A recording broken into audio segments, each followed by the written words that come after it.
Hello students, आज हम change in profit sharing ratio वाला जो हमारा अकाउंटिंग चैप्टर पढ़ रहे थे लास्ट क्लास में, उसमें हमने गुडविल तक के कंसेप्ट को समझा था। आज हमें reserves, accumulated profits, accumulated losses, इन सब की जनरल एंट्रीज को समझना है। तो जनरल एंट्रीज को समझने के पहले हमें मॉडर्न रूल्स ऑफ अकाउंट को ध्यान में रखना है। मॉडर्न रूल्स ऑफ अकाउंट में अकाउंट को हम 5 कैटेगरी में बांटते थे। सबसे पहले था एसेट, डेबिट होता है जब इंक्रीज होता है तब, और जब यहाँ पे डिक्रीज होगा तो आपको उसे क्रेडिट करना पड़ेगा।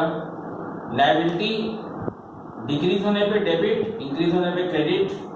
कैपिटल भी सेम वही, डिक्रीज होने पे डेबिट, इंक्रीज होने पे यहाँ पे credit. Expenses and losses, increase पे डेबिट था, डिक्रीज पे क्रेडिट था। और इनकम्स और गेन्स, डिक्रीज पे डेबिट था और इंक्रीज पे क्रेडिट था। अब बात करते हैं हम पहले रिजर्व्स और एक्यूमुलेटेड प्रॉफिट्स की। रिजर्व्स और एक्यूमुलेटेड प्रॉफिट्स जो है ये बेसिकली आपके प्रॉफिट से अराइज हुआ वो पार्ट है रिजर्व, जो हम इन फ्यूचर सेव करके रखते हैं कि अगर कोई अनएक्सपेक्टेड सर्कमस्टेंस आए तो हम मीट आउट कर सके इजीली, तो उसको हम रिजर्व्स बोलते थे। तो रिजर्व्स और पहले के जो प्रॉफिट्स है, क्योंकि ये दोनों प्रॉफिट्स का पार्ट है, करके ये क्रेडिट बैलेंस शो करता है और इसे हमें ट्रांसफर करना है। कभी भी अगर रेशियो बदला तो आपको उसे पार्टनर्स के कैपिटल अकाउंट पे ट्रांसफर करना पड़ेगा। तो याद रखिएगा, जब रिजर्व्स को ट्रांसफर कर रहे हैं मतलब रिजर्व्स आपके हो रहे हैं डिक्रीज, क्योंकि आप उसमें से ट्रांसफर कर रहे हैं, और पार्टनर्स के कैपिटल में आप ट्रांसफर करोगे तो कैपिटल बैलेंस इंक्रीज होगा। तो आपको रिजर्व मतलब प्रॉफिट का पार्ट है, तो उसका रूल लगाना पड़ेगा और कैपिटल का रूल लगाना पड़ेगा।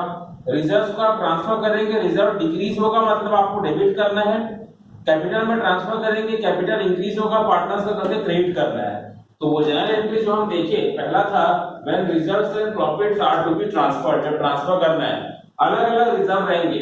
पहला है उसमें आप पे जनरल रिजर्व, दूसरा है वर्कमैन कंपनसेशन रिजर्व, तीसरा है इन्वेस्टमेंट फ्लक्चुएशन रिजर्व, और प्रॉफिट एंड लॉस का अलग कोई क्रेडिट बैलेंस है, क्योंकि ये प्रॉफिट्स का पार्ट है, क्रेडिट बैलेंस शो कर रहा है। ट्रांसफर कर रहे हैं मतलब डिक्रीज होगा, और डिक्रीज होने पे हमने क्या पढ़ा था, उसको डेबिट करना है, इसीलिए हमने इस एंट्रीज में चारों को डेबिट किया। और पार्टनर्स के कैपिटल अकाउंट में ट्रांसफर करोगे मतलब पार्टनर्स का कैपिटल का बैलेंस इंक्रीज होगा, इंक्रीज होगा मतलब आपको उसे क्रेडिट करना है, उसीलिए two partners capital oblique current account करके हमने लिखा है यहाँ पे। उसके बाद आते हैं हम लॉसेस और फिक्टिशियस एसेट्स पे। तो लॉसेस और फिक्टिशियस एसेट्स जो रहते हैं आपके, ठीक है, ये बेसिकली डेबिट बैलेंस शो करते हैं। अब आप जब ट्रांसफर कर रहे हो उसे, तो ट्रांसफर करोगे पार्टनर्स कैपिटल या तो जो करंट अकाउंट है उसमें। तो जब ट्रांसफर करोगे ध्यान रखिएगा, लॉसेस को, फिक्टिशियस एसेट्स को जब ट्रांसफर कर रहे हो तो उसका बैलेंस डिक्रीज होगा। तो लॉसेस का रूल हमने क्या पढ़ा था, डिक्रीज होगा मतलब आपको उसे क्रेडिट करना है। फिक्टिशियस एसेट्स भी एसेट्स का पार्ट है, आप जब ट्रांसफर करोगे बैलेंस डिक्रीज होगा तो आपको उसे क्रेडिट करना है। यहाँ पे पार्टनर्स में ट्रांसफर करोगे, लॉसेस को हमें राइट ऑफ करते, याद रखिएगा लॉसेस कैपिटल को कम करता है।